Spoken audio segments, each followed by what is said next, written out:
So this is a lecture about the introduction to ecology, basically the study of organisms and their environments. And as we look around the earth, we find an amazing variety of life. We tend to have our own lives that we live in with our friends and our pets, but when you go out in the world and you begin to look around and you find gigantic sequoia trees or manta rays swimming upside down in the ocean and the plankton they consume, and everything that goes into this world makes it an incredibly diverse and wondrous place. And this is a course that will begin to introduce you to some of that and how it works. The general flow of this course is to first talk about what I call the fitness of the environment. The idea of the elements that make up life, the climatology of the earth, the constraints that organisms go through or are exposed to, and then the use of energy by life and the consequence of that, which is what we call biogeochemistry. Then we're going to jump and change topics to ecological genetics. We're going to go from Mendelian genetics all the way up through biogeography. Basically, the genetics behind the formation of species and then the population of the world with different kinds of organisms. Then we're going to switch gears a little bit and talk about mathematical models and population ecology, the growth and regulation of populations. And we'll look at the consequences and the mathematical models of growth and competition and predation and other aspects of that. And then we get into this idea of the distribution of natural populations, how environments are filled, island biogeography, the idea of niche theory, the space in which different organisms occupy, the concept of species diversity, and then global ecology, and finally human impacts on the planet we live on. So let's start this discussion out by saying there are only two places that we know where life has existed in this universe so far. And one of them is Earth, obviously where we live, but the other is the moon. And if you look at this photograph of the moon, you realize that people can be there, life can be there, but it does not exist there. And during the exploration of the moon, NASA launched an exploration of the planets to try to understand a little bit about the origin of the solar system and the beginning of a search for life in other parts of the solar system or other worlds. And Mercury, which is the planet closest to the sun, is very obviously a dead planet.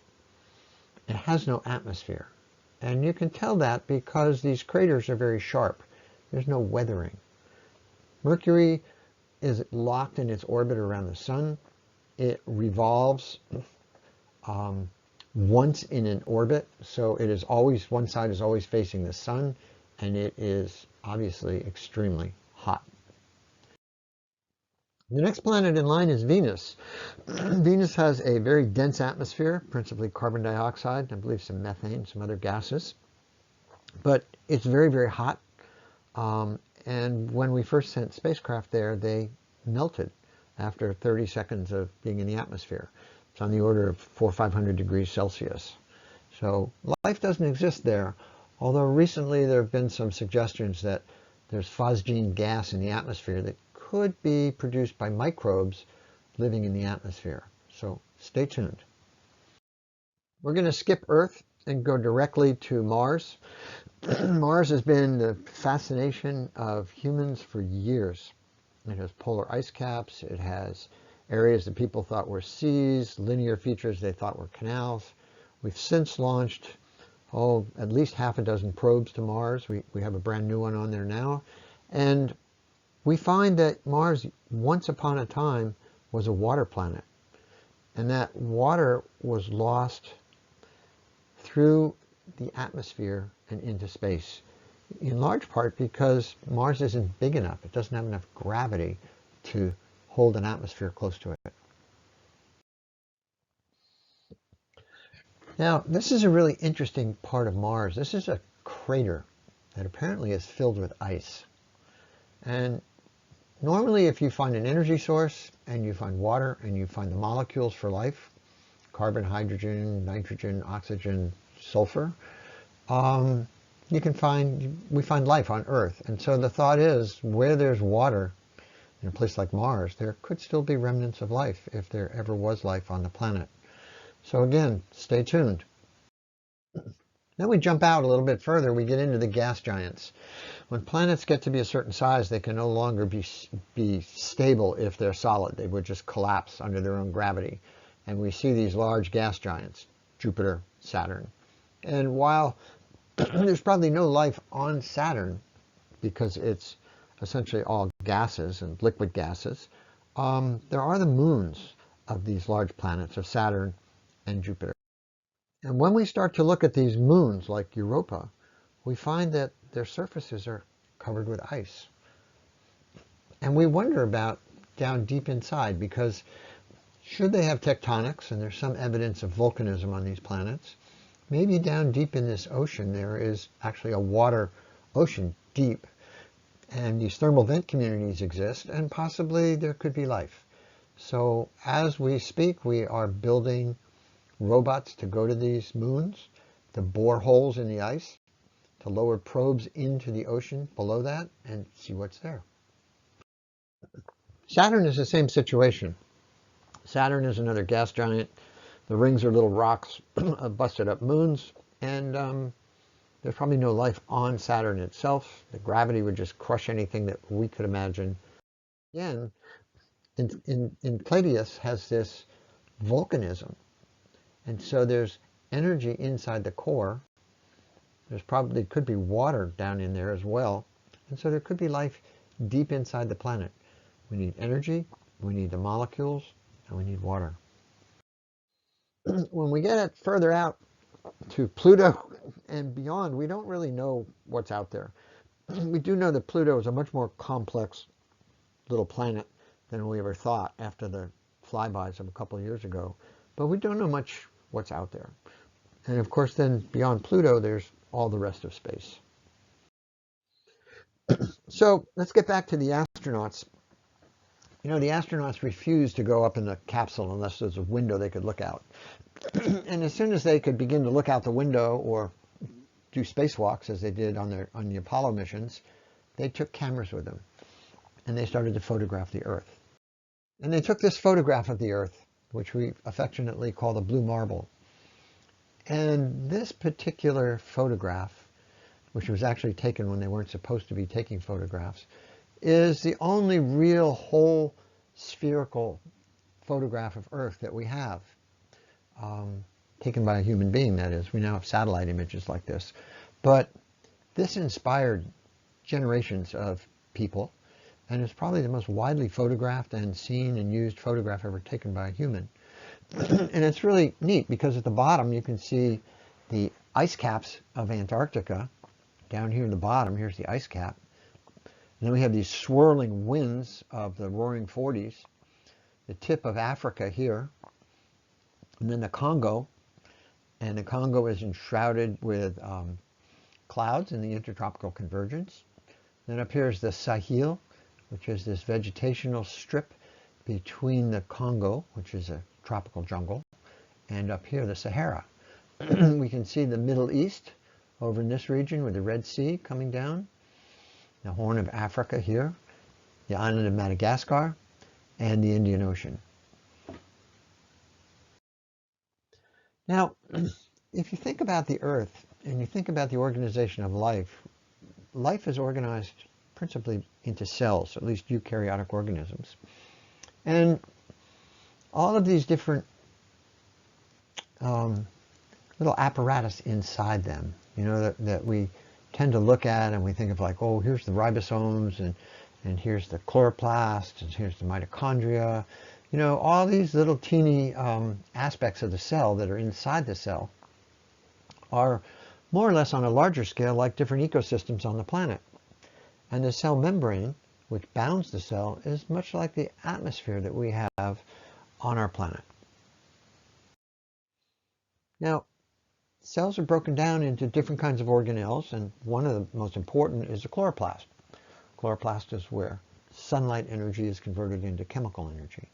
That chemical energy then is used by organisms to carry out metabolic reactions. And there's a waste product produced by photosynthesis called oxygen. At the same time, the glucose that's generated by photosynthesis is metabolized in the mitochondria, the citric acid cycle, to produce ATP, adenosine triphosphate. And ATP is what's used as the energy source for every other metabolic reaction that takes place within a cell. So here we have the conversion of sunlight into chemicals. The energy from sunlight is bound up in the chemical bond energy of the glucose molecule, and then that energy is extracted by the citric acid cycle and electron transport and turned into ATP. As organisms get more complex, they develop systems. And for example, the digestive system in humans or mammals, we have a skeletal system, we have a circulatory system, we have a respiratory system. And as you'll see, many of these things are constrained by surface to volume considerations and the principle of similitude, which we'll be talking about in this course. And then as we scale up again from organisms into ecosystems, we find that ecosystems have different components as well. We have cows, herbivores, we have producers, the grasses in this particular prairie system. And again, the energy that is created by fusion in the sun becomes radiant energy. That's converted into chemical energy, which is used by organisms to do biological work. And what's left over is entropy, or essentially random lower grade energy that leaves the system. So we have cells, organisms, ecosystems, all operating the same basic principles. Another really interesting aspect of life on Earth is that we have biogeochemistry. We have this interrelationship between the dead part of the Earth, the geology, and the living part of the Earth, the biology. This is why we have oxygen to breathe, because biological organisms called plants break down water and release oxygen as a waste product. So you'll see that this is really the biological work that makes the Earth different from all the other places that do not have life. And we have different cycles. We have a water cycle, and the water cycle is driven by thermal radiation from the sun for evaporation, but it is highly modified by plants and animals that live in the ocean and live on land. We have a carbon cycle in which we have short-term carbon exchange between living organisms and the atmosphere. And then we have the burial of carbon as sediments, shells, limestone, gas, and coal and peat. So we have fossilized, which are the long-term cycles, and we also have short-term cycles, which are things like plants and animals. And then we have the nitrogen cycle. The interesting thing about nitrogen is that it is an inert gas in the atmosphere, and it must be biologically fixed into nitrate, which can then be used by organisms. So again, this is a cycle that's mediated by biological activity. And the same thing with the phosphorus cycle. Phosphorus comes from the degradation of rocks. So mountains are basically eroding away and releasing phosphorus, which gets into the water. And then from the water, it gets into the soil. It's picked up by plants and consumed by animals and so forth. And that gives us this idea of soil. And soil is really an interesting combination between biology and geology. We have the parent soil, but then in the upper layers we have this organic rich soil that we call humus. And we'll see later on that a large component of humus comes from plants and animals, and essentially organic material that accumulates in the soils and is recycled by the microbes and the plants and the animals that live in that upper layer of the soil. Now, when NASA had launched all these satellites, they were really looking at the idea of how the Earth is essentially operating and trying to understand it. And ecology during the reign of Ronald Reagan during his presidency, became a bad word. So first NASA, instead of calling it global ecology, they called it global habitability. And then that morphed into a more sort of politically correct engineering term called Earth System Science.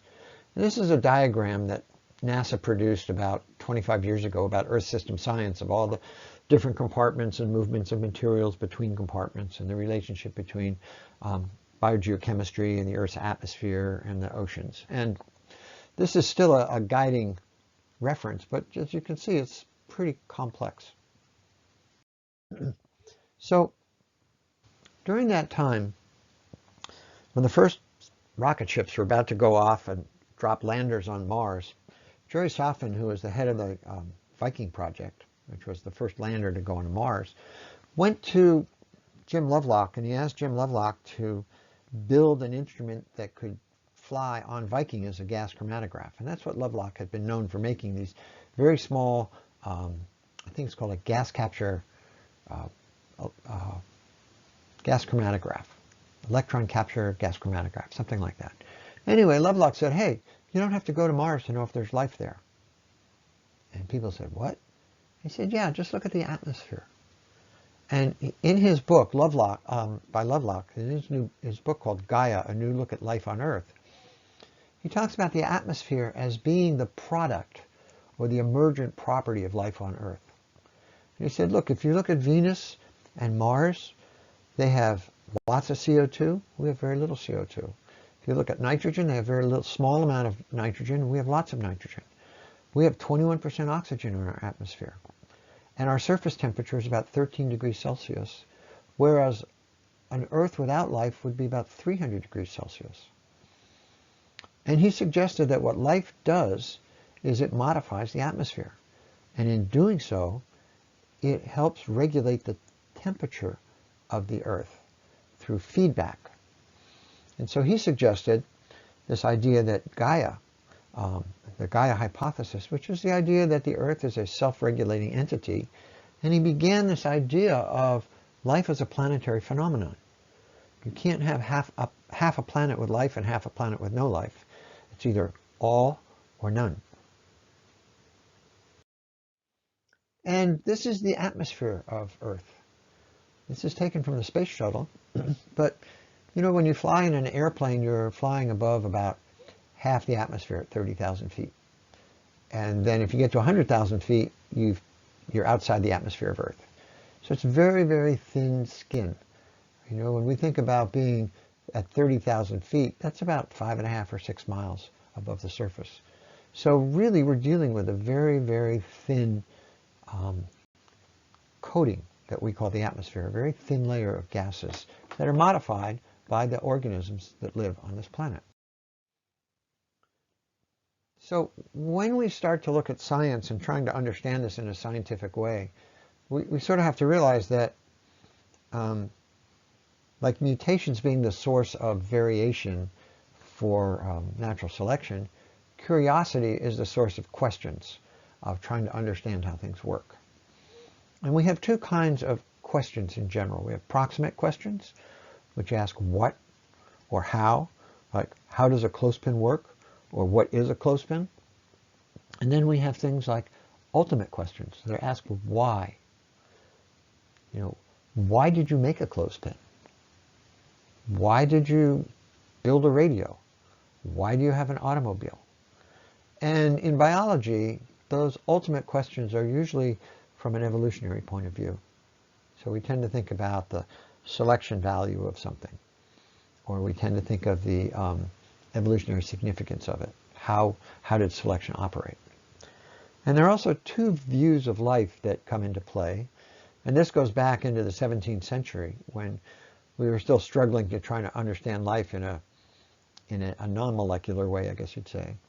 But we have the mechanists, and the mechanists believe that life is equal to the sum of the parts of living organisms. We're just a collection of molecules. And then we have the vitalists that believe life was equal to the sum of the parts plus the vital spirit that was necessary for life. Now, vitalism really suggests some unknown factor that explains life. And it leaves the realm of science. So we really have to exclude that. And people are entitled to their beliefs, but vitalism usually invokes or requires a belief of some higher spirituality that causes life or breathes life into something. Whereas the mechanist point of view is interesting as well, because it really doesn't explain what life is. And so how do you know something's alive? And the idea of that is that we think of life as being composed of these chemicals. They're non-living. The atoms are never alive. There's no known atomic force that is life. So why are living things different than just piles of molecules? And so we come to this idea of a definition of life as the feedback interactions between the entity and its environment result in a regulation of size, temperature, shape, etc. In other words, the morphophysiological properties. And this entity then has these morphophysiological properties that are inherited through reproduction. So we have feedback that regulates the morpho and physiological properties of an organism, and then we have this idea of reproduction. So in effects, we think about life as a process, not a thing. All right? Living entities rely on feedback for regulation. And what we see then is life in interaction with the environment, natural selection occurs, and then we have the next generation of life. So there's this constant interaction between living organisms and their environment, this feedback regulation that's occurring. So you can think of life as a process, not a thing. We can't take life and put it in a jar and put it in an ultra-cold refrigerator and have it sit there for 10,000 years and then bring it out, thaw it out, and it's alive. And just like life, ecology is the interaction between organisms and their environment, modulated by natural selection. So again, ecology is a process. It's not a thing. And what we're going to see over and over in this course is a discussion of processes and flows rather than things. So here's Lovelock's idea that the biosphere is a self-regulating entity with the capacity to keep our planet healthy by controlling the chemical and physical environment. And it's not that this is an overt goal of life. This is an emergent property of life. And the idea that life exists at the scale of a planet would suggest then that we can think of planets as being alive or not. This happens to be, I think, the second most important set of images about our planet that was ever assembled. And this is a map of the biosphere generated by Gene Feldman using satellites. Now what we see here in colors, in false colors, is the distribution of life on the planet. On the land, in the terrestrial environment, we see the green of the jungles. And we see the greening here of the eastern side of the United States. We get into the deserts. We get further up, we have less vegetation. In the oceans, this is a false color image of chlorophyll, where the purple is the lowest chlorophyll and red is the highest. And we see that the polar latitudes, especially the North Pole up in this area, the northern seas, the North Atlantic, and down here in Antarctica are very, very rich. And the outside middles of the oceans here, the center of these gyres, is poor. And so what we're looking at here is the distribution of productivity and life on Earth. Now, another aspect of this is the distribution of life in terms of biodiversity. And what we're looking at here is very concentrated biodiversity in these tropical environments. And these happen to be the mammals and amphibians and birds that are actually threatened in those very diverse places. So that's the greatest challenge we have now, is how are humans going to live sustainably on this planet? So these are the aspects of this course that we're going to be working out and working through and learning about. And thanks for participating in this first lecture.